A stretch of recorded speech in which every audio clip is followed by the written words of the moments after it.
The following program is a speech given by Yuri Bezmenov, a.k.a. Thomas Schumann, a KGB disinformation officer who defected to the United States.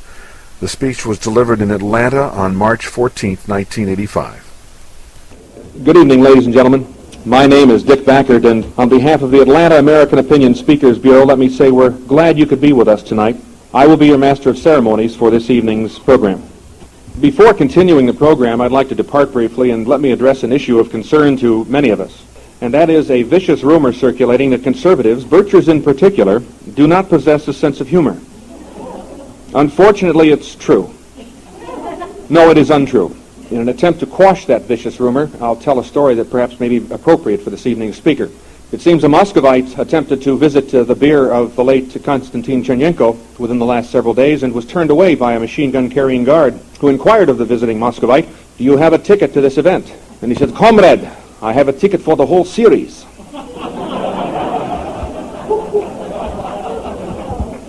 I told that story to our speaker, Mr. Schumann, at lunch today, and I also commented after telling him.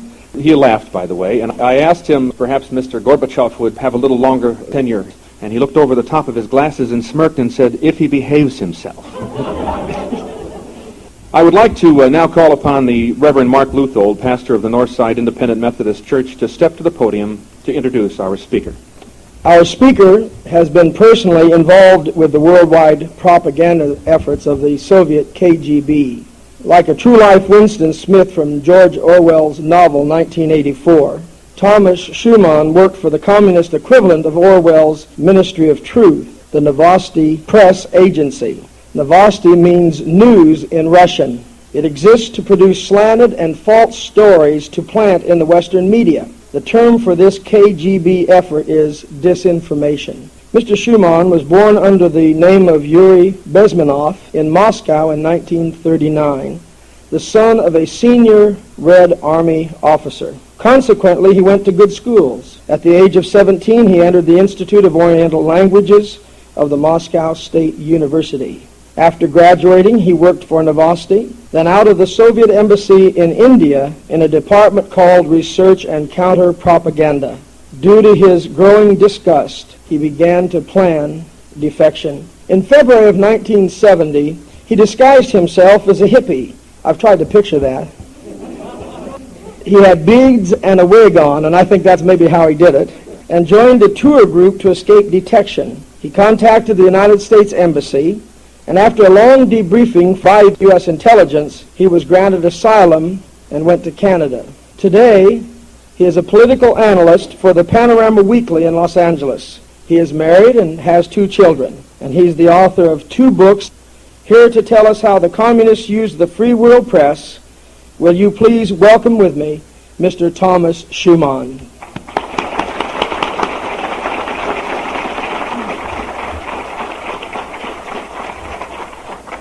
My dear American capitalists, or oppressed masses, whichever you consider yourself, I would like first, in the way of expanding my introduction, to show you several slides to introduce myself in a more pictorial way. That would explain you how a nice people like myself get into dirty business like KGB subversion. This is a small suburb of Moscow, a town which is called Mytishi, where I was born in 1939. You can see a typical decoration in any Soviet city. Comrade Lenin statue in the middle of the central square. In your mass media, in newspapers like New York Times, Washington Post, Los Angeles Times, Time magazine, or whatever existed before, Comrade Lenin was described as the greatest humanist, revolutionary, and greatest politician. Recently, United Nations celebrated 100th anniversary since Comrade Lenin's birthday. Now try, please, to understand that in the eyes of people who walk by, you see these Russians walking by, Comrade Lenin was a short, bald man with speech impediment who died from syphilis and who introduced the system of mass terror and concentration camps in my country long before these beautiful ideas came to the mind of Adolf Hitler. You understand that Adolf Hitler killed 6 million Jews. Comrade Lenin established a system which killed 66 million of my countrymen. You understand the difference? And yet the government in Kremlin receives congratulation congratulatory telegrams from United States officials, from your presidents and vice presidents, congratulating us with the birthday of our murderer. Try to imagine this. Partly it happens because of your mass media and your perception of my country. This is myself at the age of 6 or 7 on the statue of another great politician, great humanist and peacemaker, as New York Times described Comrade Stalin after the Second World War. Even at the age of 6, I realized that Comrade Stalin is not a great peacemaker, and that I'm not living in a beautiful country of justice, equality, and freedom. And it doesn't take me a PhD in political science, like some of you Americans have to study for 6 years to realize what socialism is. I understood it at the age of 6, when communist propaganda tried to explain to me that America is our enemy, that General Patton is just about to invade our beautiful socialist country. My schoolmates were counting days and minutes. When General Patton is going to invade us? We did not believe that United States is the enemy. We knew better at the age of 6. When Soviet propaganda tried to convince us that CIA dropped a little Colorado bugs on our beautiful potato fields to eliminate our potato crops, and we were instructed to go to these fields and search for these beetles, and we couldn't find any, neither could we find too many potatoes, we realized that it is not America which is guilty of our failures. It is our stinking socialism which makes even potato rot in fields. When they tried to convince me that America is the enemy, on my table I had American-made Spam meat, condensed milk, and egg powders from the Lend-Lease agreement. Now try to convince a 6-year-old child that all these delicious foods, which you probably don't appreciate these days, is supplied to me by the enemy. I didn't believe it. This is my father, inspector of land forces of Soviet Army. He inspected Soviet troops stationed in such countries as Mongolia, China, Cuba, Czechoslovakia. He died in 1973. But his comrades right now, as we sit in this room, inspect Soviet troops, Soviet army, colonial army stationed in such countries as Cuba, Nicaragua, Yemen, Mozambique, Syria, Iraq, Zimbabwe, Ethiopia. You want more? There are more. Vietnam, Laos, Cambodia, Afghanistan, North Korea. You want more? Well, keep on sitting on your fat bottoms. There'll be more. Believe me. And your media, when they describe these countries, they refer to these countries as non-aligned countries, countries of the third world, or even some of your media comes with fancy names like liberated countries. In my country, sensible people call these countries betrayed countries, sold to communism, betrayed by your multinationals, by your banking systems, by your governments, by your politicians, and unfortunately I have to admit by you people, with your silent consent. Since my defection, 15 years later, more than 15 countries have been betrayed by you to communists. This is myself on the right with a naive, happy smile at the entrance to my college, Institute of Oriental Languages. I studied not only languages of India and Pakistan, Hindi and Urdu, but I also studied music of India, literature, philosophy, even religion, media, communication systems. I even tried to look like an Indian when I was second-year-old student, and I succeeded, as you see. And it was encouraged because that small elitist school was designed to train future Soviet diplomats, correspondents, or spies. As every other Soviet student, I had to volunteer, quote-unquote, to harvest grain in Soviet collective farms, strictly according to the slogan, "Those who do not work shall not eat." You can see me eating, therefore I was working. And this is the area where Soviet students spend their vacation. It is called Kazakhstan. The picture I show to you now is taken from an American magazine, U.S. News and World Report. I show it to you as an example of monumental idiocy of your mass media. They call Kazakhstan Russia's breadbasket. I hope some of you realize that Russia's breadbasket is not Kazakhstan. Russia's breadbasket is Texas, Kansas, Mississippi, Ohio. This is my first assignment to India as a translator with the Soviet economical aid groups building oil refineries in India. At that time I realized already that what we were doing in India has nothing to do with cooperation, friendship. It has something to do with building carbon copy of Soviet socialism in India, the same socialism which we hated back home in USSR. But it was my country which sent me to India. My country, good or bad, I loved my country and I still do. I may not like the system which was imposed on my country. My people sent me to India to be friendly, to Indians. And I was friendly to little Indians like these boys, indecently exposing themselves, which is typical in tropical country. I was trying to be friendly to not so old Indians like this girl on the left. I wanted to be a good Marxist, and if you remember, Karl Marx said, proletarians of all the countries, unite. So I wanted to unite with a nice proletarian. This is the time when I realized first time on my own practical experience that it is not America which is a racist nation. It is my system which is a racist system. I wish I could explain it to Martin Luther King or Jesse Jackson. By Soviet law, Soviet citizen, Soviet bureaucrat like myself, is not allowed to marry a foreign girl, especially if she's of different or inferior, quote-unquote, racial origin.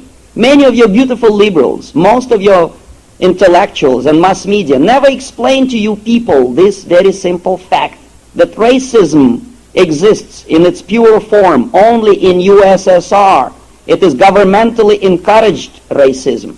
I don't, of course, dispute that there are some bigots in your country who are pathologically unable to shake hands with blacks or red hair or whoever, or yellow or greens. But it doesn't mean that your nation is racist. You are the most harmonious country in the world. I know it. I am living now in black area of Los Angeles. I'm married to a Filipino girl. I know what I'm talking about. By Soviet law, unwritten law, which is an instruction for every Soviet citizen who travels outside, a Soviet citizen is not allowed to marry a foreign girl, period. This you know for sure because you read your own newspapers, and this is what Time magazine writes about apartheid in South Africa. Black South African showing his passbook. And all the beautiful intellectuals and freedom-fighting people in your country like Jane Fondas and Schmondas, they're very much indignated, you see. A worldwide outcry against repression. In front of South African embassy, there is a demonstration every day. Why? Because your beautiful intellectuals don't like apartheid. This African brother is showing his passbook, which it indicates his nationality, his picture, his race and color, and a rubber stamp by the police or by the government of South Africa, which prescribes him where he is supposed to live. For some strange reason, not a single beautiful intellectual of your country wants to see my passport. And it shows here my nationality. If you can read Russian, it says here, Ruski, right here. And it has my picture. And it has a police rubber stamp which prescribes me where I'm supposed to live, reside. It is called propiska in Russian language. Police registration of residence. Fortunately, I'm registered as Russian. But if I were born a Jew from a small place like Zhmerinka, I have no business to live in Moscow, Leningrad, or Kiev. And it's commonly known fact in my country. Soviet citizen is not free to move even from one apartment to another. Least of all, to marry a foreign girl. And I was always crazy about foreign girls. I wanted to marry an Oriental girl. It is very simple. Not only because I'm a racist in the eyes of people like Jesse Jackson, but because I spent my childhood in Oriental part of USSR, in Uzbekistan and in Kazakhstan. My father was fighting in the front line. My mother was working in a factory. And my first adopted mother was an Oriental girl with dark skin and slanted eyes. That's where I learned first thing about love, tenderness. That was the lady which changed my diapers and wiped my nose. And for the rest of my life, as every normal human being does, I was looking for the same lady.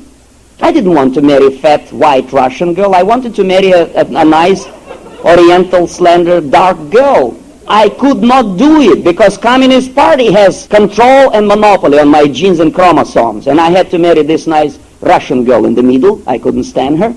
But this is the will of the superiors.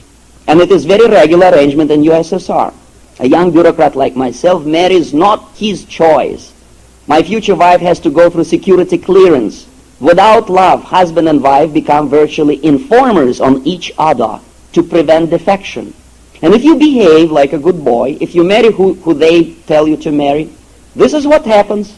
A symbol of status of young bureaucrat in USSR. A government job, private car, which is not a big deal in your country, nice-looking wife who reports everything you say to the KGB, and a transistor radio made in Japan to listen to Voice of America. And again, if you behave, if you do what they tell you to do, You are promoted. You can see me on the right as a press officer of the USSR embassy translating a speech by a Soviet boss on the occasion of commissioning of this oil refinery in India. When the job was done, back I was in Moscow working for the Novosti Press Agency. This is the headquarters of Novosti in Pushkin Square in Moscow. Part of my job was to manipulate students of Patrice Lumumba Friendship University. This is a group of students, myself in the middle, visiting Kremlin. They don't look like students, and basically they were not. These are boys picked up from various countries of Asia, Africa, and Latin America, imported to USSR to be trained as future leaders of the so-called national liberation movements.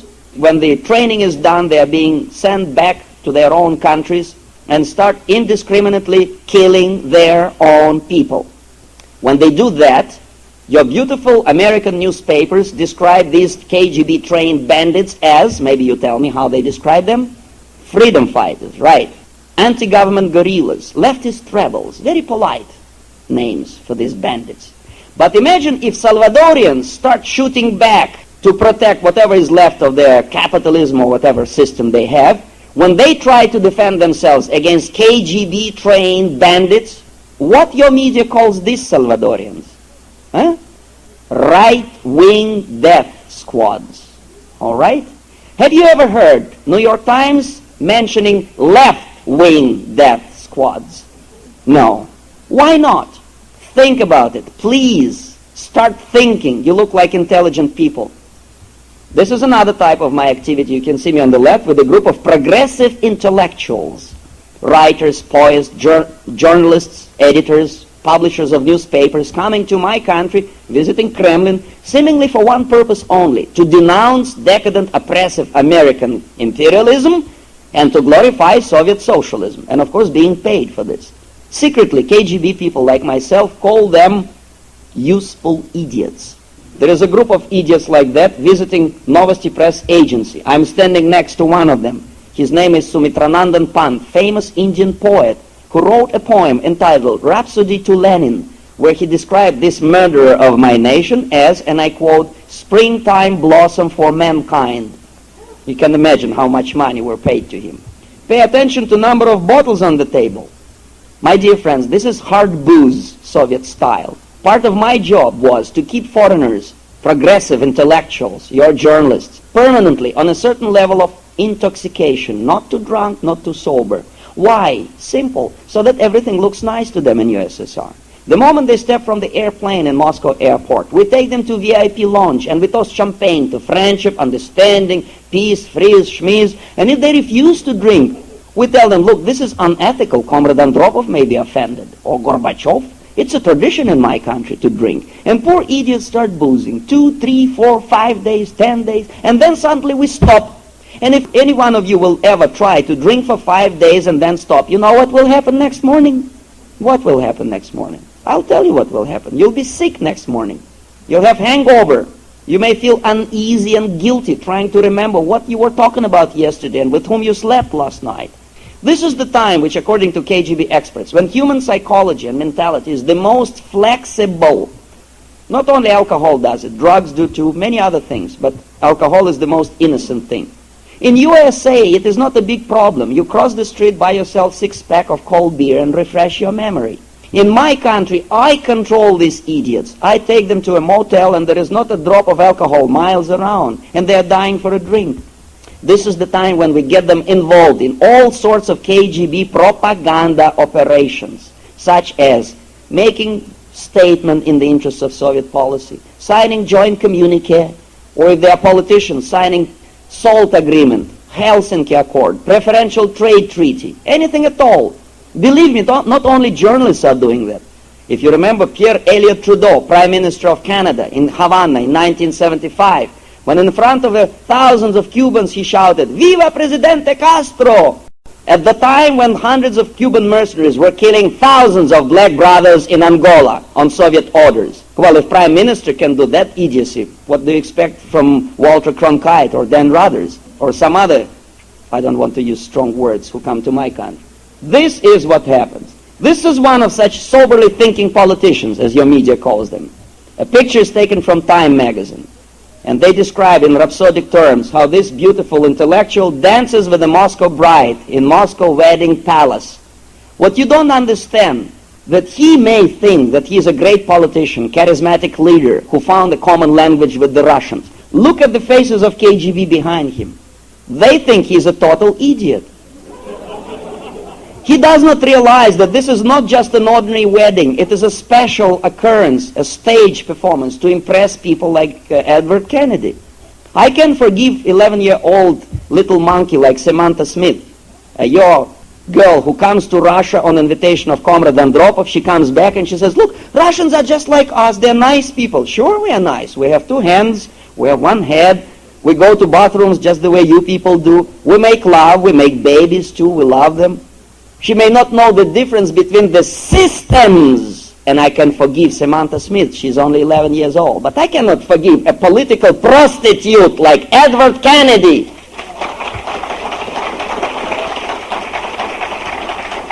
Just to show you what happens on occasions like this, if you think I'm just pulling your legs or other parts of your anatomy, believe me, Edward Kennedy is not taking part in a regular Soviet wedding. This is what I was doing as a Novosti Press agent. This is myself. On the left probably is the same bride, or maybe different, and 3 impressed journalists.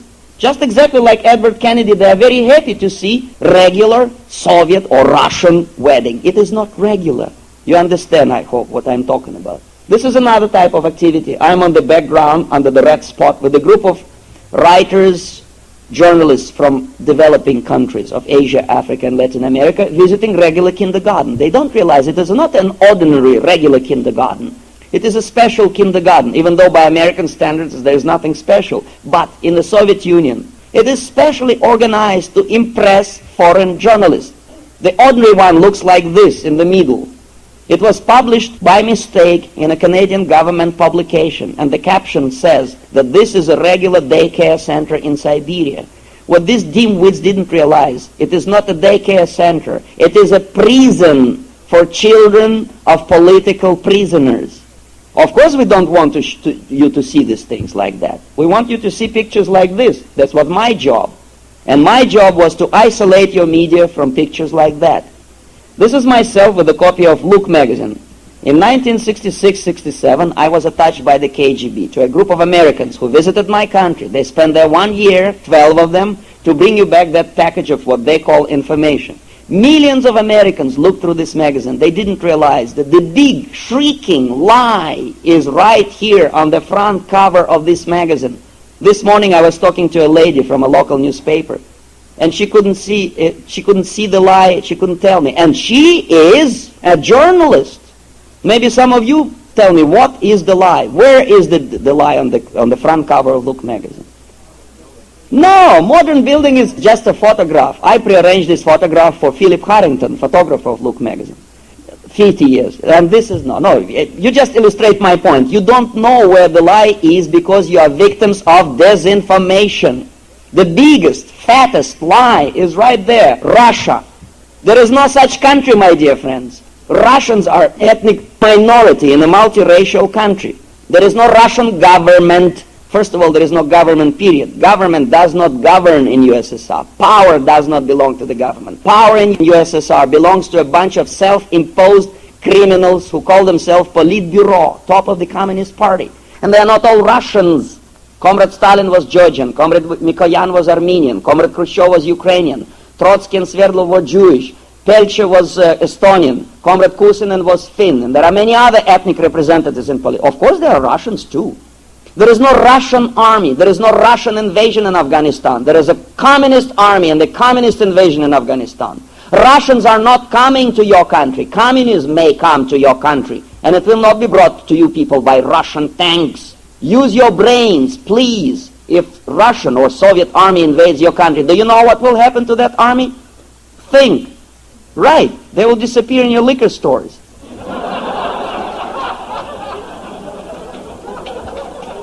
Now, please try to understand that this is not a semantic slip of tongue. It's not an inaccuracy. Russia and Soviet Union are not interchangeable words. Why do you think your journalists for many years tried to convince you that what you are dealing with is Russia? Why? simple. It's the trick. It's the result of Soviet propaganda, which is as old as mankind itself. We try to scare you with non-existent threat. Russians. Russians are peaceful people, probably the most peaceful on earth. We are fed up with war. We've been fighting for more than 1,000 years. We are sick and tired of wars, but we are forced to go to war by the same bunch of megalomaniacs in Kremlin who receive billions of dollars of your taxpayers' money and your credits and your technology and computers. Do you understand the difference between self-imposed dictatorship and my nation? Or you don't? Well, it's high time you should understand it. Russians are no threat to you. This is a trick to scare you with Russians. Meanwhile, you don't notice that the main danger comes closer and closer to your doorstep. And that danger is not coming from Russians. It comes from the system of one big government. Socialism, fascism, Nazism, totalitarianism, whatever it is. However you describe it. This is the result of my work. I've been working with the dimwits of your mass media. There they are, the whole group of Americans in Stalingrad, including Philip Harrington, look photographer. On the background you can see the statue of Mother Russia, a big oversized lady with overdose of hormone. This is the area. It is about 10 times bigger than Statue of Liberty in New York City. And this place is constructed by Communist Party propaganda for indoctrination purposes. You can see this picture from the Soviet media. Soldiers are pronouncing the Pledge of Allegiance to the Communist Party under the statue of Mother Russia, right?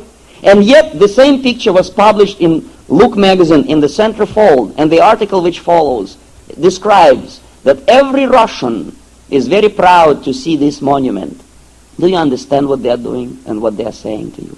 Could you find me one American Vietnam War veteran who is proud to see monument in Washington, D.C. with names of thousands of your boys who were killed in Vietnam for nothing, for peace with honor, as Dr. Kissinger calls it? Could you find me one veteran of Vietnam who is proud of that? What do they feel, these Americans boys who survived that massacre? What do they feel? They feel sad, they feel sorry, they feel disgusted and betrayed. They were sent there for 12 years and they were not allowed to win that war. When they come back, people like Jane Fonda spat in their face. How do they feel? Please explain me. Proud? Now why do you think that my nation is so dumb to feel proud when they look at the idiocy like that?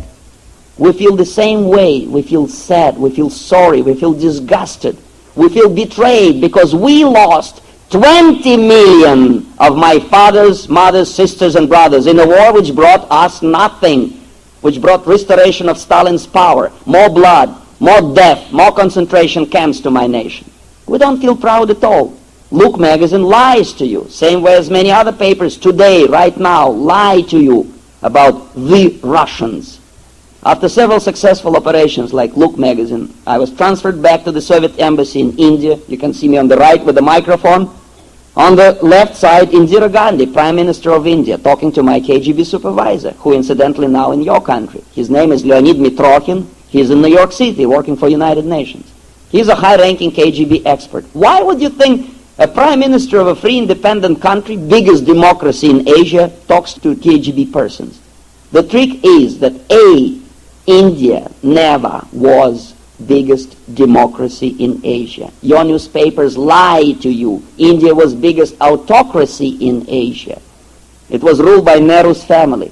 First Jawaharlal, then his daughter Indira, and now her son. Second, Indira Gandhi is not a non-aligned leader. It is not a neutral country. Indira Gandhi was in the Soviet pocket from the first moment she stepped into her office. Indira Gandhi didn't do anything without coordinating her decisions with the Soviet embassy, with us. When she came to your country 2 years ago, she lied to you, and your media repeated these lies, that there is not a trace, no evidence of Soviet military presence in India. Believe me, I was dealing with the Soviet military in India. Some of them were preparing Indian seaports for Soviet nuclear submarines. Others were preparing invasion into East Pakistan, which the dimwits of your mass media describe to you people as the grassroots Islamic revolution in Bangladesh. And believe me, there was no grass, no root, no revolution, and least of all Islam. Islam is a religion. It has nothing to do with revolutions. Ayatollah has nothing to do with Islam. Your embassy was not blown up by Islamic terrorists. It was blown by terrorists, yes. But they are not Islamic simply because they were born in an Islamic country. Do you understand the difference? Your media does not. This is another type of KGB activity. You can see me on the left, my supervisor, Leonid Mitrokhin. On the right, in the middle, professor of political science, Delhi University. Why do you think KGB socialized with professor? What kind of secrets we can learn from the professor? We are not after secrets at all.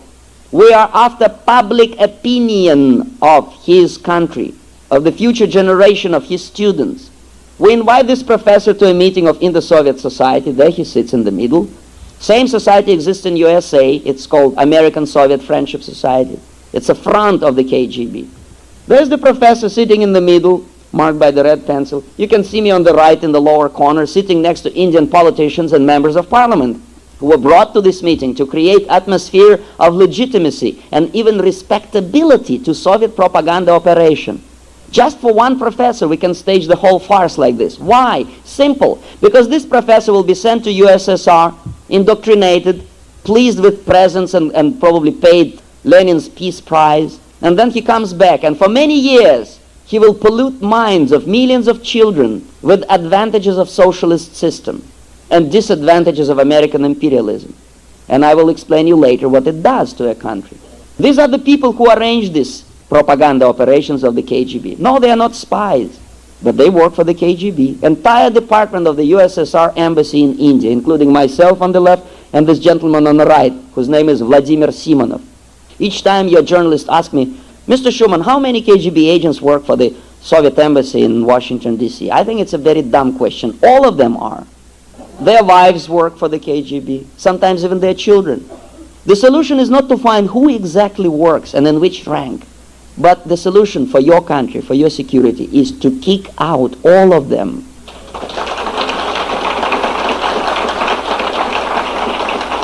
Unless they behave, of course. If they behave like normal people, fine. But they don't. That's the trick. They should be kicked out together with the beautiful United Nations.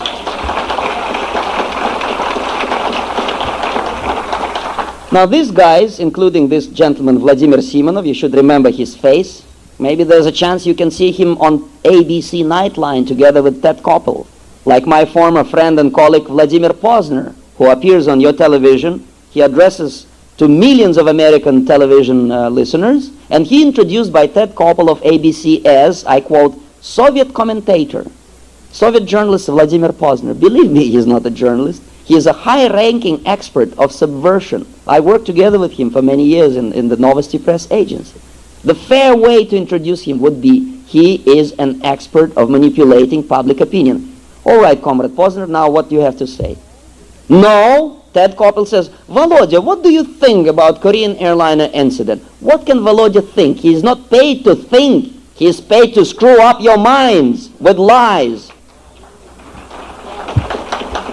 There's another Volodya, Vladimir Simonov. He sits in New York City. He works against the security and interests of your country.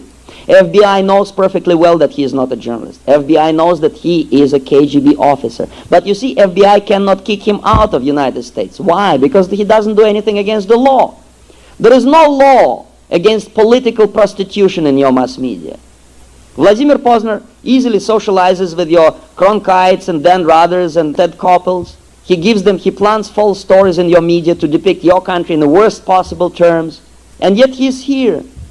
But there is a law, believe me, if you think I'm crazy, go to library and check. There is a law in your criminal code which forbids your FBI from conducting your own media or using your journalists in any possible way in their operations, secret or overt operations, against bandits like Vladimir Simonov.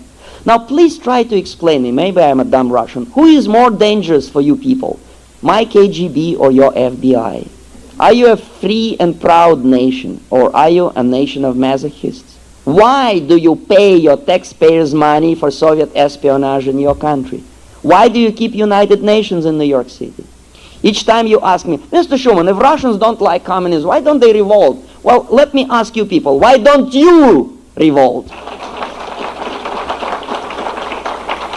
There's another type of activity of the KGB, nothing to do with espionage. You can see in the middle a famous Indian guru, Maharishi Mahesh Yogi, Transcendental Meditation. On the left is myself with a beautiful Walter Mondale smile.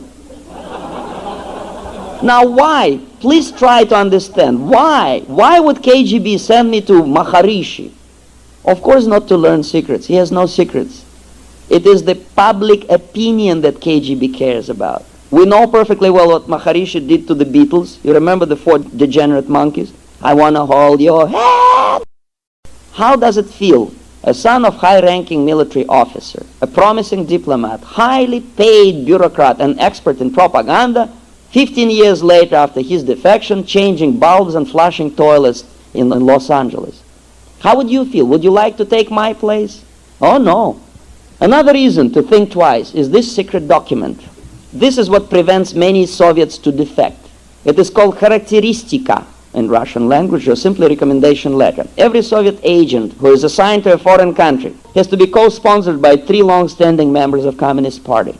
If I defect, all 3 of them will be fired, imprisoned, or executed. 2 of them my friends. This is why I feel worried before. I think twice before defecting. I don't want to endanger their lives. Unlike your Dr. Kissinger, who signed death sentence to half of Asia, and he feels okay. He sleeps well, he eats good, his stool is regular, no problem. But I would feel guilty. I could not live as a normal being if I knew that these guys suffered because of my defection. Besides, you never know. Maybe they will come to power. Maybe they will be better negotiators with your George Shultz. Maybe they will be able to stop the madness of nuclear confrontation. Even if there is 1 in a million chances, I must not endanger their lives. This is one of the reasons why there are not that many defectors from positions like mine. Who defects to your country? Sailors, dancers, the entertainers, but not KGB agents. If you treat us like you treat me, I'm sorry, not too many agents will defect to your side. And yet there is another reason, my family. Even though it was a marriage of convenience, by mistake we made a baby. So what can we do? It's immoral to leave your wife and child behind. Even in the United States, if you have no political reasons to leave your wife, if you have no sensational message to your CIA, it is simply dirty to leave your wife and child behind. In my case, I could not take them with me. Why? Because Indian government, which this media is a neutral government, betrays defectors to the Soviet KGB. After this lady defected in India, and she's Stalin's daughter, if you remember, she defected in '67, 3 years before my defection. Soviet embassy was so mad at Indian government that Soviet embassy forced Indira Gandhi to adopt a law which says, and I quote, "No defector from any country has a right of political asylum in any embassy on territory of India," which, as you may understand, is the highest degree of hypocrisy, because only Soviet defector needs a political asylum. Imagine yourself an American citizen in India and you want to defect to USSR. Do you need a political asylum? I suggest psychiatric asylum. In my case, it was virtually impossible to defect normal way. And I found that my own crazy way. I noticed that there are many American hippies in India, like the one on the left. No shoes, long hair, smoking hashish. I talked to them, I studied their way of life, their counterculture, what they smoke, where they congregate. Then I decided that with my pale European face, if I run away from the embassy, the police will catch me in 5 minutes. But if I dress like the hippie, a crazy Russian in a crowd of crazy Americans, it's very difficult to find. This is what I did. I dressed as a hippie, I joined them, and I disappeared. All the papers reported about my disappearance. Most of the Indian papers carried my picture, description, and promise of 2,000 rupees. There, you see in the middle of the text, under the picture. 2,000 rupees for information leading to my arrest, as if I was a criminal or a murderer. And it was an insult, biggest insult in my life. I thought that my head worth more than 2,000 rupees. They could not find me for a very simple reason. They were looking for this gentleman, and at the time of defection I looked like this. Obviously, not a single sensible detective would ever suspect that a normal Russian diplomat would look like a total idiot. This is probably what saved my life, and another factor was American CIA. They smuggled me out of Bombay airport after I contacted them. They brought me to Greece. They debriefed me for 6 months. They changed my name to that of Thomas Schumann to protect my friends and relatives, to keep me away from mischief and the KGB. And it took KGB 5 years to find me in Canada. This is another proof to you that KGB is not a super smart or super effective agency. It's a huge bureaucracy of bumbling idiots. Their right hand doesn't know what their left hand is doing. They are effective in your country not because they are smart, but because there is no resistance. Because people like American Union of Civil Liberties prevent your FBI and your police from protecting you people against KGB. This is why they're effective. And because there are groups and elites in your country who don't mind KGB at all. They're very paranoid about CIA. Your media is very paranoid about CIA. They don't mind KGB at all. Beautiful people like Bella Abzug are very mad when FBI keeps a file on them. For some strange reason, Bella Abzug doesn't mind KGB keeping file on her. Strange, isn't it? If you have a chance to ask Bella Abzug, ask her on my behalf why she is so peaceful and complacent about KGB keeping files on Bella Abzug. Well, this is basically my life story and my activity, which is described quite accurately in this book by John Barron, KGB Today. This is the first time in the United States when an American writer eventually, after 67 years, discovered that espionage is not the main danger to your people. The main danger, which is described in KGB language as active measures. This is the business I was in for 12 years. And I'm going to explain you the specifics, and I'm going to show you some examples of that. Probably by the end of this lecture, if you are still awake, we'll try to figure out how to recognize this and what to do about it. If you want to stay free and proud nation and a superpower and the hope for all mankind, what to do about this dirty business? You can put on the lights. I'm going to show you something more interesting. Each time I'm talking to your journalists, they ask me, Mr. Schuman, give us one specific evidence, one example, how KGB infiltrates our media. I don't know what they expect from me. Fingerprints or receipts. I, undersigned, Dan Rather, received $1 million from Comrade Andropov for lying to Americans. There are no such receipts. Besides, Dan Rather doesn't need any money from KGB. He's filthy rich himself.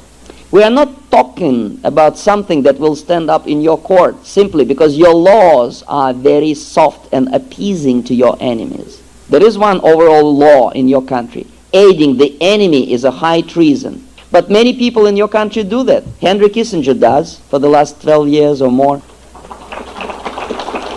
So does Occidental Petroleum, Armand Hammer. So does Ford Company. So does Trilateral Commission and Council on Foreign Relations. And yet they are normal, respected citizens. So where is the focus? Where is the sensitive point? How? Where is the division line between sanity and insanity? Between security of your nation and the unlimited subversion of your country? How to recognize it?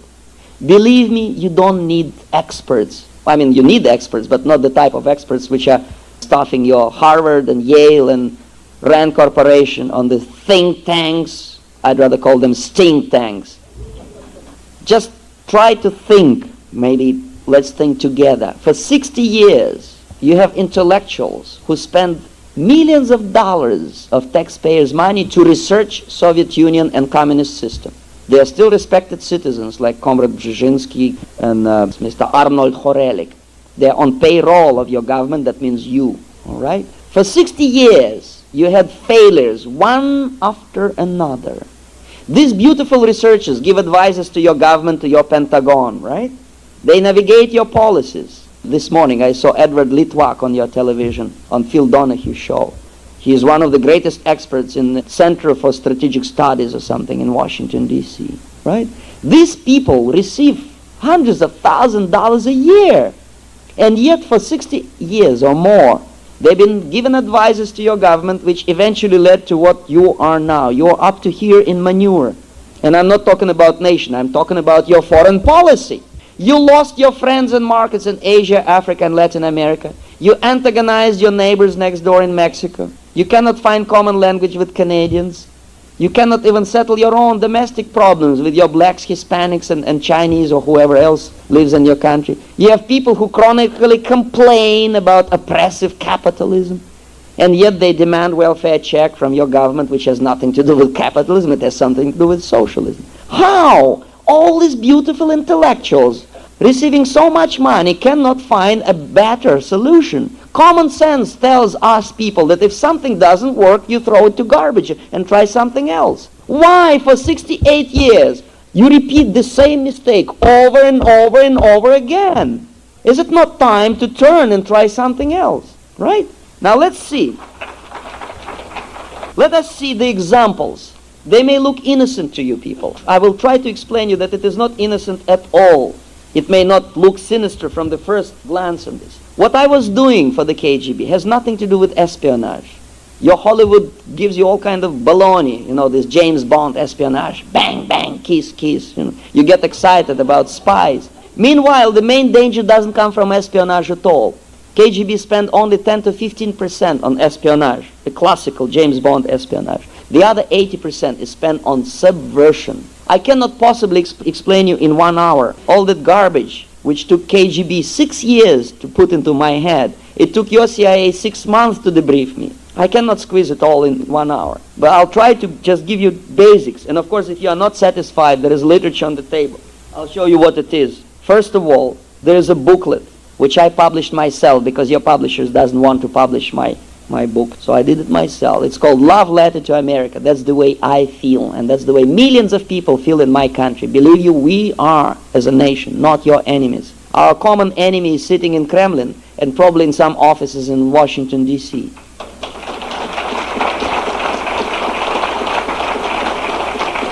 These are the same dimwits who send your boys to Vietnam for 10 years or 12 years to die for nothing, and finally you give this country to the enemy. These are the same idiots or traitors who send your boys to Lebanon, put them all 400 men in the same building to be blown up by terrorists. These are the same idiots and traitors who sent 4 helicopters to rescue a diplomat from Tehran, and the helicopters were crushing in desert. The same traitors who now send Henry Kissinger to Latin America to save Latin Americans. God save Latin Americans from such saviors. I describe this process in that booklet, Love Letter to America. It's a small book. I ask $5. I know it's a highway robbery, but I simply must charge you $5 because I have to compete with Jane Fondas and Schmondas. Rockefeller Foundation does not support my lecturing tours. This is another paperback which is published in your country by 2 clever journalists who finally realized that American mass media is being manipulated by the KGB. It's a novel, it's a fictionalized story written by Robert Moss and Arnaud de Boschgrave. One of them worked in Vietnam for Newsweek magazine. They only changed names and dates and places to avoid legal problems like General Westmoreland had with your CBS. Otherwise, it is so accurate description of what exactly I was doing for many years that I can't even recognize my former colleagues. Both of these books, I think, is the minimum that you should read to understand what I'm talking about tonight. If you are stingy, you don't have $5, have both of them for $5. And then finally, for some of you who are more interested in specifics, I especially recommend it for mass media. This is a description of exactly what services your journalists render to the KGB. It is called World Thought Police. It is a description of Novosti Press agency, structure, functions, and simply a list of services which your media renders to your enemy. How to recognize it, what to do about it. These are 2 things that I offer you, or rather 3 things. Each of them. Oh yes, if reading is not your cup of tea, I realize in the United States people don't read much, there's a tape for the same price. All right, now let's try to see the example. Let's listen carefully. It works ponderously, fitfully, unevenly, but 50 years after the revolution that changed the world forever, the system is foisted with whistles and life. It bubbles with life. Life! The system which killed 1/4 of its own people, 66 million, is bubbling with life, according to Look magazine. Do you understand? Not too many Americans realize what they are reading. Here, another paragraph. If an honest democratic election were held in the Soviet Union today, Communist Party would win. Do you understand what they're writing to you? How many parties are in USSR? 1. Okay. Make a wild guess. Which party would win if there is a free election? It's a logical nonsense. Even if there were more parties than 1, Communist Party will never be elected in my country for a very simple reason. We are not that dumb. We may look dumb if we drink too much vodka, but believe me, my people are not that crazy to vote their own murderers to power. Instead, we'll take them to court, like Nazis were taken after the Second World War. We charge them with mass murder and we will execute them. And they know it perfectly well. That's why there were never free elections in my country, and to that matter in any other country of the world. Not a single communist on this planet ever came to power as a result of free election. They always come to power through deceit and lie and terror, shooting and lying and shooting. That's how they come to power. To support obvious lie, they give you all that baloney. You see, tall buildings built in Moscow. Sure, so what? What does it say about the system? They never noticed tall buildings in South Africa because it's a racist regime. All right? Tall buildings in Moscow, that's a different story. Green fields of Soviet collective farms. Yes, it is true. They are green. What do you expect them to be? Red? Nice girls sunbathing on the Black Sea shore. Right, there is Black Sea. Yes, there are nice girls. So what? What does it say about the system? They don't explain that only tiniest percentage of population can afford vacation like this. Nice smiling people. Sure, they're nice. We pre-selected them. KGB agents like myself. We found these people. We dressed them nicely. We told them what to say to Americans. This is how your journalists end up in Siberia talking to a nicely dressed Eskimo who speaks fluent English and plays a grand piano in the woods. And they pretend not to realize that the whole thing is a farce. Here, this is the Mother Russia picture I showed you on the slides. This is the Siberia, right? Here. Not a word about concentration camps, as if they don't exist. And here, it's an interesting parallel. This was published 17 years ago, right? Only last week in South Carolina, Siberian heaven. Would you imagine? This is one of your local newspapers. And who do I see? Boris Yurchenko, Novosti Press Agency photographer. But they don't explain it in your paper that this is KGB plan. They say AP photos. Do you understand what they're doing to you? They plant Soviet propaganda and they say Associated Press picture, Boris Yurchenko. Fortunately, I know who is Yurchenko. Siberian heaven. Well, you may deserve the same heaven if you misbehave. If you allow your media to lie to you people. Here, Russian furs, as if you can buy them in Russia. You can buy them here. These furs are being sold to you people for hard currency to get more your technology, to build more rockets to aim at you. This is Russian fashions, as if Russian girls can buy these things. This picture, you don't realize what it is, but I will explain you. Look magazine editors think it's fun. It's photogenic. I think it's filthy, it's tactless, it's brutal. To put a call girl in Russian fur coat on top of Russian Orthodox Church, in a country where churches had been dynamited by Communist Party, where priests were lined up against the wall and machine gunned after the revolution, where majority of people are still struggling for religious freedoms. And if some of you are interested in that subject, there is a brochure. We made a movie in Los Angeles. It's called Candle in the Wind, Candle of Faith. Get yourself a free brochure and read what it is. If you're interested, you can contact the people who made this movie. In a country where religious people are still fighting for freedom to pray to God, they put a girl on the top of Russian Orthodox Church, probably the only one which is painted nicely to impress people like Billy Graham.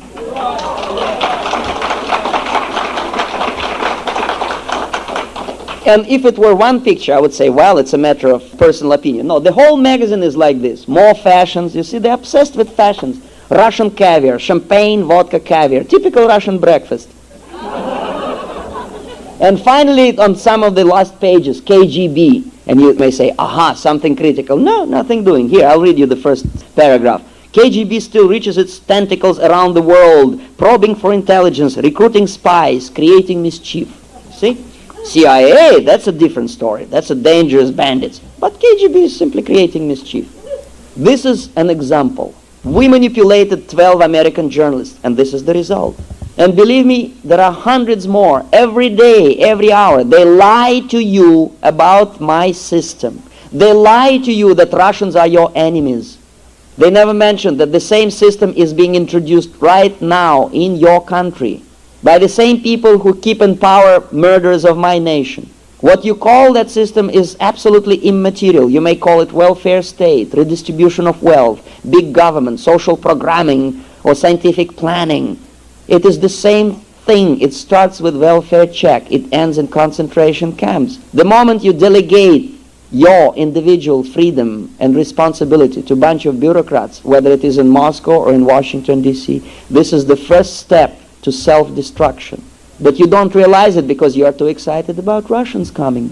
When your media tries to explain to you that as long as there are talks between your bureaucrats and Comrade Gorbachev, there will be no war. It's a lie. The war goes on right now. As long as they keep on talking to murderers of my nation, there will be no peace, believe me. This is what happened. Now let me briefly, very briefly, do we have another 15 minutes? I'll briefly explain you, because I'm not sure whether you will read my booklet or not.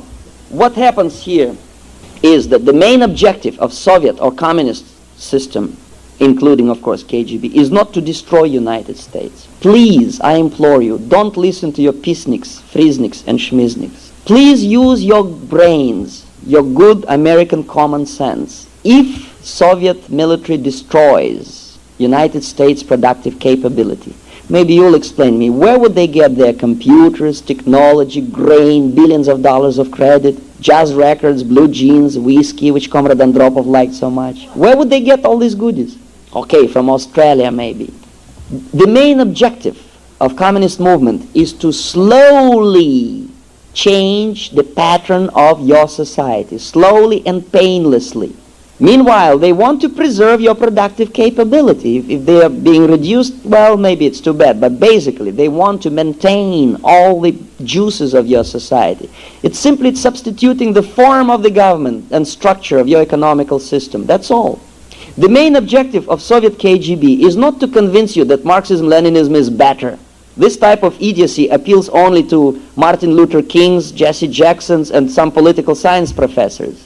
The main objective is slowly, painlessly turn you from an open society, which you are now, and it's open, you can love it or leave it, to a closed society, carbon copy of Soviet socialism. Why?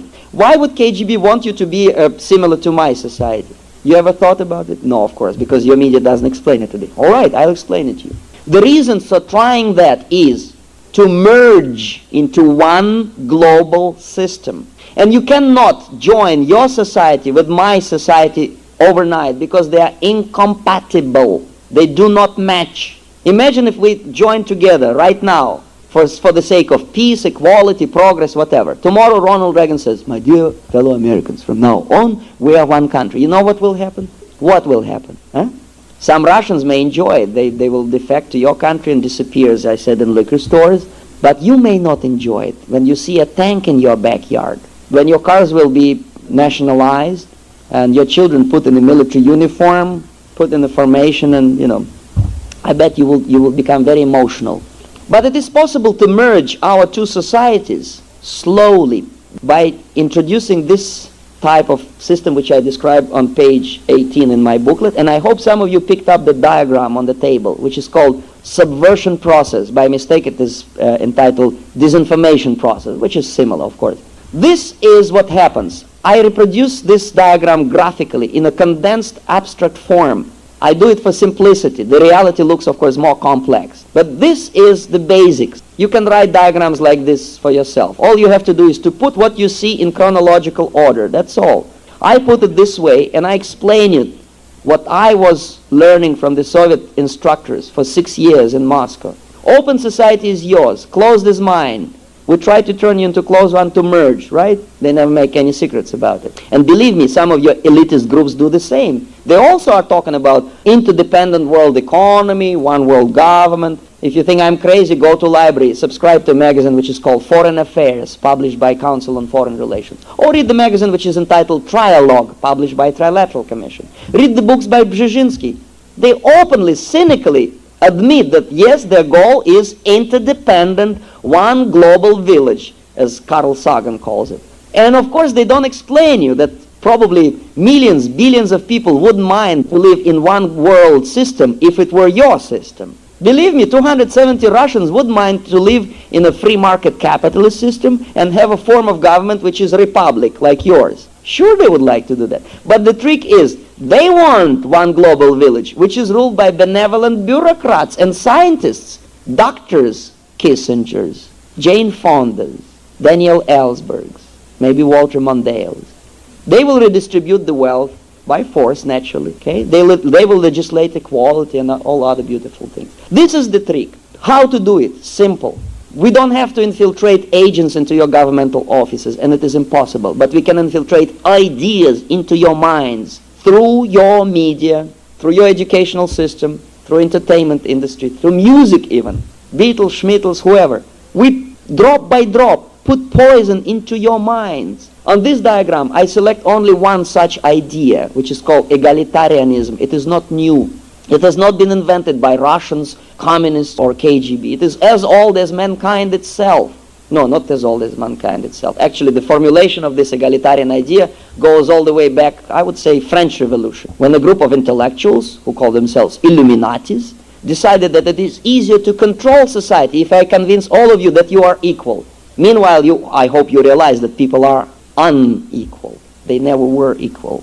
And God forbid will ever be. Some people are always tall, curly, and dumb. Others are short, bald, and smart.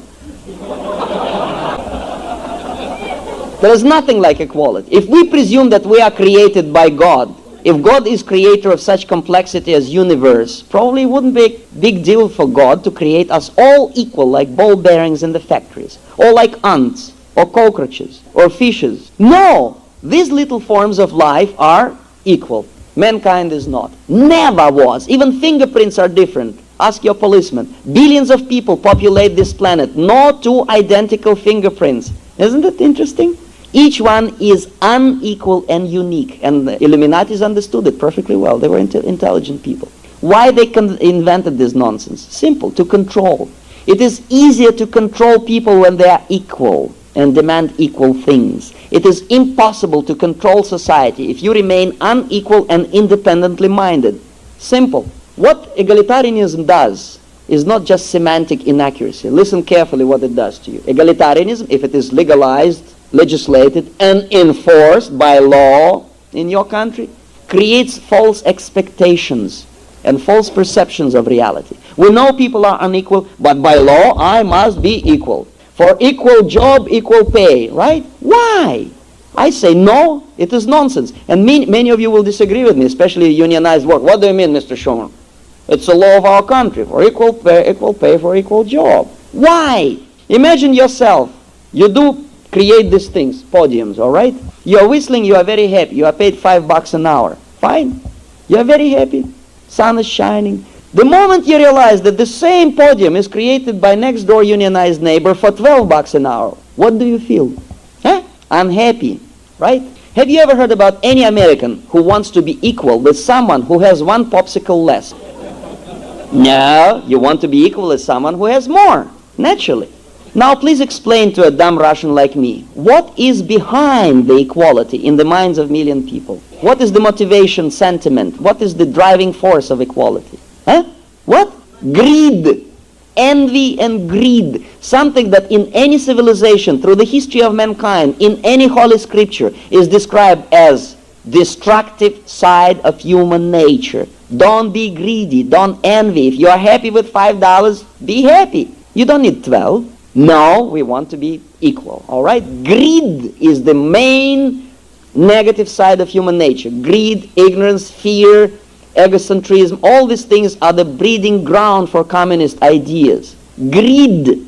6,000 years ago, Moses came down from the mountain and says, "Thou shalt not desire property of thy unionized neighbor." Huh? No. Well, 2,000 years ago, basically same message from Jesus Christ. Don't be greedy. You are a temporary tenant on this planet. You cannot take all these goodies to wherever you go. All right? Now we want to be 20 cents equal. And if we are not paid this 20 cents an hour more, we walk out to strike. If I'm a nurse, I leave patients to die for lousy 20 cents an hour more. If I'm an electrician in New York City, like it happened 3 years ago, for lousy 30 cents an hour more, I leave city without power, 5 kids frozen to death. Poor children, of course, because rich kids don't freeze, as you know. For lousy 50 cents an hour more, okay, $1 more. If I'm a truck driver, I shoot another truck driver because he wants to work and I want to bum around. I'm on strike. Are you that cruel? Are you that broke? Do you that desperately in need of 20 cents an hour more? In a super productive nation like yours, you are getting obsessed about these trifles. You are the most generous nation on earth. Through the 200 years of your history, you're always helping other people. But this is what's screwing up your minds. Égalité, fraternité, et liberté. False ideas, artificially created, artificially, forcefully introduced by your media, by your public educational school. KGB has only to encourage this, that's all. They are not after your secrets. They are after your minds. This is what it does to you. False expectations, when they clash with reality, they create discontent and productivity goes down. Unproductive nation creates inflation, unemployment, recession, and many other unpleasant things. Of course, if government prints more money, this is another contributing factor for inflation. Economical problems lead to social unrest, instability, and radicalism, naturally, because people become impatient. They want radical solutions. Radicalism leads to power struggle. Power struggle leads to replacement of the socio-political structure through revolution, civil war, or invasion. You're simply being absorbed by a neighboring state, like it happens in Asia, Africa, and Latin America. The result, if that pattern goes according to communist plan, is always the same: closed society. Just the opposite. Carbon copy of my society. Now we can merge. This is what any nation can do to itself. This is what you can see on your televisions. This is what you never see on your televisions. On the other side of the diagram, 4 stages of subversion. Why? So that you will never stop going from open to closed society. Even if you change your mind halfway, even if you realize that equality is not important, no, we force you all the way down. How? First stage, demoralization, 20 years. Enough number of years to educate one generation of your students exposed to ideas of your enemy. Second stage, destabilization, 5 years. Third stage, crisis, change of the political structure. And the last one, normalization. That lasts forever. Lifetime of your children, grandchildren, and grand-grandchildren. And that's it. And if you read this diagram carefully, if you're not that stingy to buy my booklet for $5, you can realize that media occupies only one speck, only one line in this diagram. They are being controlled by the big money. They are following the orders. They are being paid for what they are doing, not because they are dumb. Well, some of them are ignorant, yes, but not all of them, no. But if you misbehave in a network like ABC, you will be out in 2 days. If they describe what I am saying to you in positive terms, they will lose their job. This is why they are lying to you. This is why they call you democracy, whereby you are knowing perfectly well that you are a republic. This is why they invent all kind of garbage, such as redistribution of wealth, forgetting that your president, Abraham Lincoln, said, you cannot make poor people happy by robbing the rich, but you can make them happy by allowing them to work and enjoy fruits of their labor. Don't tax them to death, they'll be happy. Don't patronize blacks by giving them welfare checks. Respect them by giving them jobs, by feeling confident, constructive, accentuate the positive. You remember that song? These are interrelated things. Please believe me, these things do not happen by themselves. Nothing happens by themselves except cold or some other unpleasant things. Political things or social political changes happen in society only if they are planned and intended to happen. This is what I'm trying to explain you. Part of your problem is that you are being manipulated unknowingly, and some of your media cooperates willingly or otherwise with subverter. This is basically description of the problem. As you see, it took me almost 90 minutes to describe it. And I don't want you to go home depressed. I want you to know the solution. And it is so simple, you wouldn't believe it. It takes only seconds to explain. Have patience. Now we will go home. Where is the solution? Simple. Unscientific. It doesn't worth $8 million. It costs only $5. You know what is the solution? If you don't want to be demoralized by the subverter, all you have to do is to stay moral. That's all. Don't change. Don't rush to social progress. Bring prayer back to school. Don't rush after. Try to understand that the demoralization, the most heavy, the most long process, which is incorporated in subversion, may become irreversible. Once you educate majority of your young people, they grow up firmly believing that Ronald Reagan is responsible to clean environment, and no, he's not responsible to keep defense on the top level. No. Whereby reality is just the opposite. Ronald Reagan is responsible to protect you from outside enemies, and if a Pentagon wants a $200 hammer, they must have that toy. Ronald Reagan and the federal government has no business to clean your air. Look in your own constitution. Process of demoralization. If you don't want to be demoralized and screwed up by your professors of political science who learn, as I showed on the picture from the KGB, all you have to do is to stubbornly abide by the basic moral principles of your society, which are incorporated into your constitution right here. Your basic rights. I don't have to explain you that the difference between your society and mine is basic. Your rights to live, pursue happiness, and be free is granted to you by God. Even if you don't believe in God. All right, suppose you believe firmly that your grandfathers were monkeys. Fine. But isn't it nice to wake up tomorrow morning and know firmly well that your right to live is given to you by someone you cannot re-elect. It's right here. No, you allow the deceitful idiots of your educational system and your mass media to convince your children that their rights do not come from God at all. They come from nice, smiling politicians, from civil rights movements, from Martin Luther King's, Jesse Jackson's, Walter Mondale's, Geraldine Ferraro's, Ayatollah Khomeini's, Daniel Ortega's, whoever. Like in my country, 66 million people lost their right to leave because that right was given to him by Comrade Stalin, not by God. God doesn't exist. All you have to do to be immune against subversion is to stay moral. Even if you are destabilized, there is a solution. What? If you don't want to be destabilized by the enemy, stop aiding the enemy. And how to do that? This is the basic answer, I think. It's common sense, plain common sense. Don't aid your enemy, an enemy of my people. You will instantly make 270 million friends in my country who are sick and tired of the regime which is propped up by your technology and by the billions of dollars in credit. Stop this madness before it's too late. How to do it? The Birches will explain you how. I sold my soul and body to Birches because they've been talking truth for 25 years.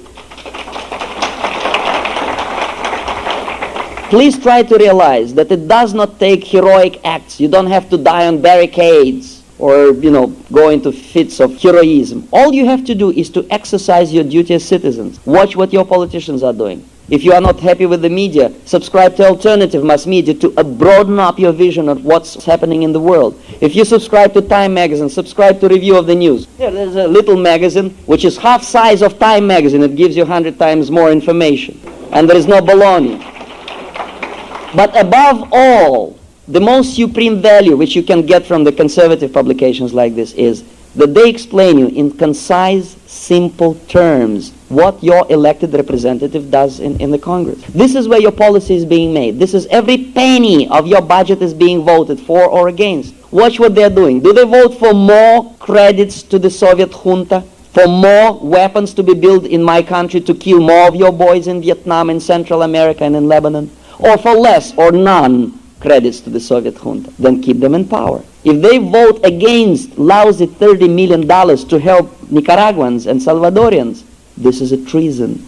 Take them out from the office. You will never understand if you read New York Times, 100 pages of all this garbage. What is your representative doing in Congress? But you can know it from this or little paper which is called Trim Bulletin. There's enough reading for 2 minutes when you go to washroom. Read carefully what your representative is doing. And if you are not happy with what he's doing, call him, send him a letter. 22 cents for a post stamp, that's all. You can do it individually. The best way to do it jointly, by joining the ultra-right-wing, pro-American flag-waving rednecks. I joined the rednecks. I waved the United States flag, and this is the best one I ever waved in my life.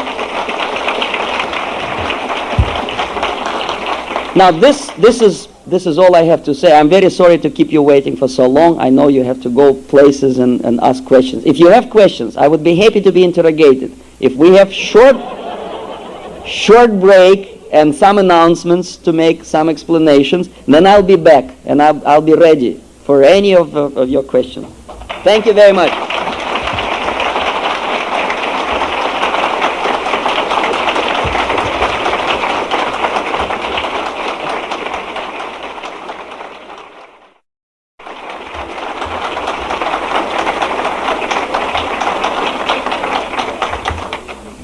We had heard from the folks up the line that Mr. Schumann delivered a riveting performance, and he more than exceeded his billing from my perspective. We'll bring him back in a moment for questions and answers, but first, this commercial message. Some of you know Henry Sherman, who is looming over there in the corner. Well, about 8 years ago, Henry Sherman ruined my life when he threw a trim bulletin on my lawn. And I never let Henry forget that. But what Henry brought home to me was the fact that I had been a Bircher for years and just hadn't realized it. I had heard Larry McDonald speak on many, many occasions, and I always thought he made sense. But on a regular basis, the Atlanta branch of Novosti Press, the Atlanta Journal-Constitution, would rise up and attempt to smite Larry McDonald. And when I saw that happening, I knew indeed I had found a philosophical home.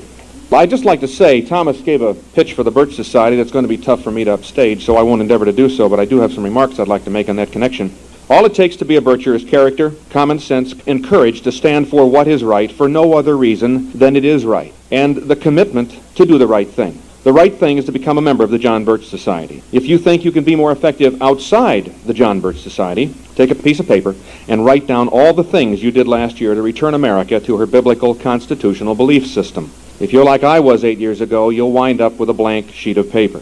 And I would remind you of a phrase uttered by Larry McDonald in settings like this one. The handles to the oars are inside the boat.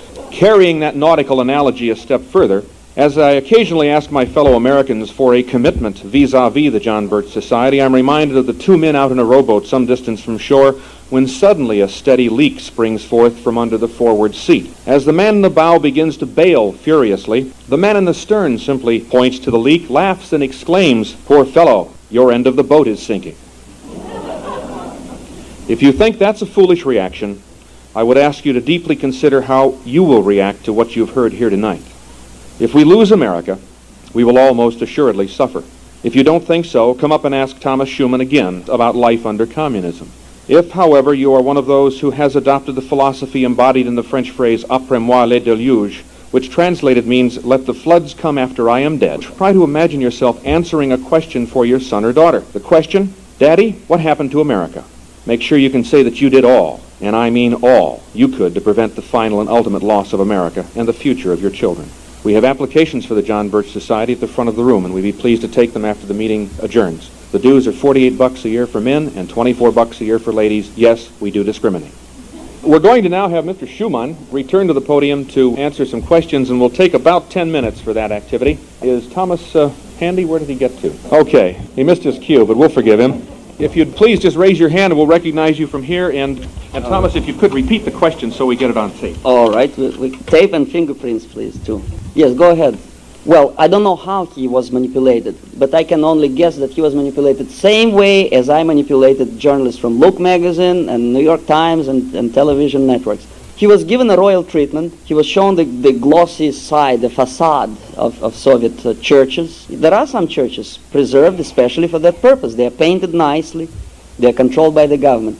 And he obviously didn't have enough moral strength to stand up in the middle of Kremlin Palace and say, "I denounce the murders of Christians in USSR." He would instantly become a hero in the eyes of millions of my people.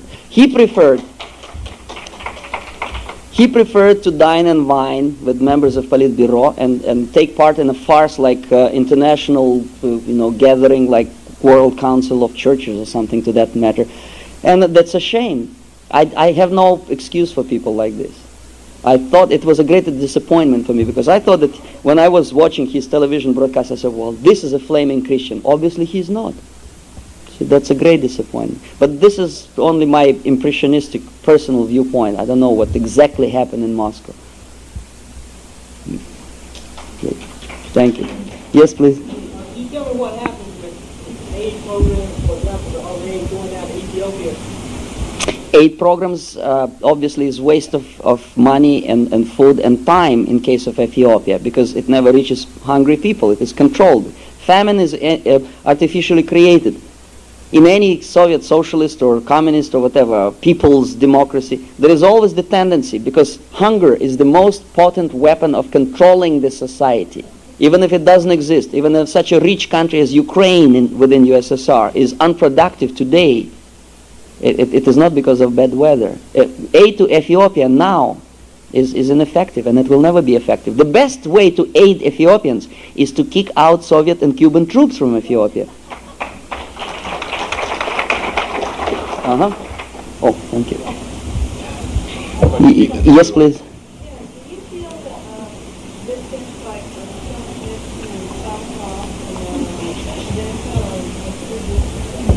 Of course they are true dissidents. What else can they be after all they did and wrote and spoke about? Yes, they are. You should read more and listen carefully what they have to say. Any other question? Yes, please. It's not pleasant to think about. You said it took the KGB 5 years to find you. Yep. Are you amazed that you've lasted 10 more years? Well, it is a miracle by itself, but on the other hand, I don't think I'm that important. If I were as influential as Larry McDonald, who was killed by the Soviets over Sakhalin, that would be a different story. Second, it is easier to discredit a person than to kill him. It takes 25 cents for telephone calls to university where I'm employed, and next semester I will not be employed. That's all. And the last explanation is that I made my choice. I could have died in Moscow like Chernenko or Andropov, hated by my people, or I can die fighting for freedom of my nation and try to help your nation. I think it's more honorable death. We all die sooner or later.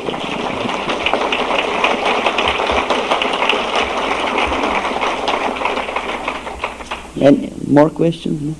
Yes, please. What do you think of the suggestion by some of the helms that people are buying stock in the CBS? Well, it sounds quite logical thing to do, to buy stocks of CBS and turn it into a conservative, patriotic network. But it depends how they will handle it. Once we acquire all these shares, will they be able to establish sensible network, independent from the big money and on all these trilaterals and councils on foreign relations and think tanks and stink tanks? This is the trick. Because a big network tends to expand, and bureaucracy, as you know, becomes less and less interested in perfection and accuracy. Like Joseph Pulitzer said, that any newspaper represents a battle for accuracy and excellence. Well, big media does not represent any battle at all. They look like bureaucrats, they talk like bureaucrats, they are paid like bureaucrats. Dan Rogers is being paid, what, $100,000 a year or more? Naturally, he's not interested in any battle, least of all battle for accuracy. If CBS under new control can maintain this independence, fine, I'm with both my hands for this type of but believe me, there are more. The networks, Christian networks, radio networks, television networks, newspapers, they grow like mushrooms for the last 4 years. I've been traveling across the United States. I was amazed to see how public opinion is changing. 76% of Americans are skeptical and unhappy about big media. They create their own media. You should support that media. Don't subscribe, I mean, if you subscribe, fine, but subscribe for conservative alternative as well. And don't support the sponsors, those companies who put their ads in the leftist liberal tabloids and big monsters. Don't buy their products. Openly boycott them. I don't know, it may sound crazy, but that... Yes, please. I don't know. I was not an intelligence officer, and I would have no way to know whether he was or was not. But I don't care. I see what he is doing for the last 20 years. He is doing everything to harm United States. He is doing everything to help the enemy. That's all. Take him to court. Charge him with high treason. Together with Armand Hammer, too. Yes, please. Does KGB knows who wants to overfly the Soviet territory? I think they knew, because it's not a big secret. The list of passengers is not classified information. It is very easy to infiltrate any airline office in United States. Whether they did it only because Larry McDonald was there or not, it's hard for me to say. But it sounds awfully logical. Yes, to get rid of one anti-communist, and influential at that, and such a charismatic and beautiful politician like Larry McDonald, sure, they can shoot anything down. And of course, 260 or whatever passengers. They killed 60 million of my people. What do they care about 200 Koreans? I think they did it on purpose, and it's a cold-blooded murder. And I'm ashamed to see that American establishment, George Bush rushed to the funerals of Andropov, but he never attended the services, memorial services for Larry McDonald. This is a shame. You should write a letter to Mr. Bush. Thomas, we have questions. Pardon? Yes, for a very short time, for about 6 or 7 minutes, I had a chance to talk from 7 Club Network. Yes, please. Last question. Mentioning President Lincoln not a non-American. Well, I don't. It's none of my business to criticize Ronald Reagan. I think if we choose between Ronald Reagan and Walter Mondale, Reagan smiles better and he talks more sense. I wish he stopped doing certain things which scare me. Absolutely. He gives technology and nuclear technology to China, which is a suicide. It's unreliable partner in the fight against the quote-unquote Russians. It's idiocy. But I don't think that Ronald Reagan does it on his own initiative. He seems to be a very sensible person. He talks a lot of things that make sense. That's why he was reelected. I think he's being, as a chief executive officer, he's trying to balance between pressure from the Congress, from circles, from elitist groups, and this is what may happen to any person. So it's your role to help your president to protect your constitution, as he said when he was, inaugurated. Yes. Thank you, Congressman. Thank you very much for your attention.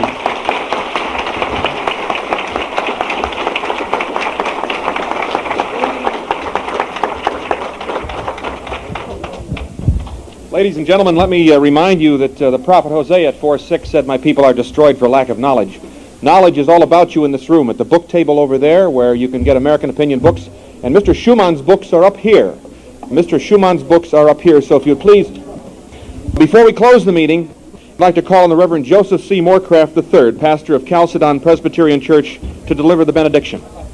Let's pray together. Almighty God, we thank you for our heritage that's full of such rich bounty that you've bestowed upon us. We thank you for our heritage of freedom that we have enjoyed, and we pray that you would forgive us for our neglect of it, for our betrayal of it, that you would grant us deep, thorough repentance, that we might recommit ourselves to serve you for the sake of our children and our nation's future. We pray to you who does what he will and no man can stay his hand, that you would bring down the Soviet dictatorship. We pray to you who holds the hearts of kings in his hands, that you would change the minds of our national leadership to understand their twofold responsibility of protecting American citizens from Soviet threat and of working to destabilize the Soviet Union all over the world. God bless America, we pray for Jesus' sake. Amen. Good night. God bless you. Drive safely going home.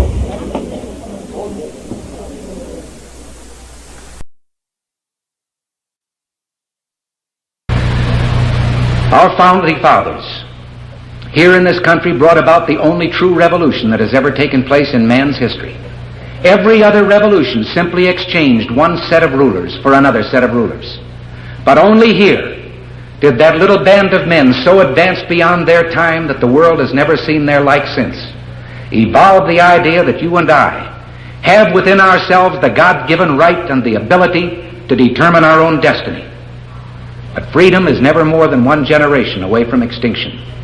We didn't pass it on to our children in the bloodstream.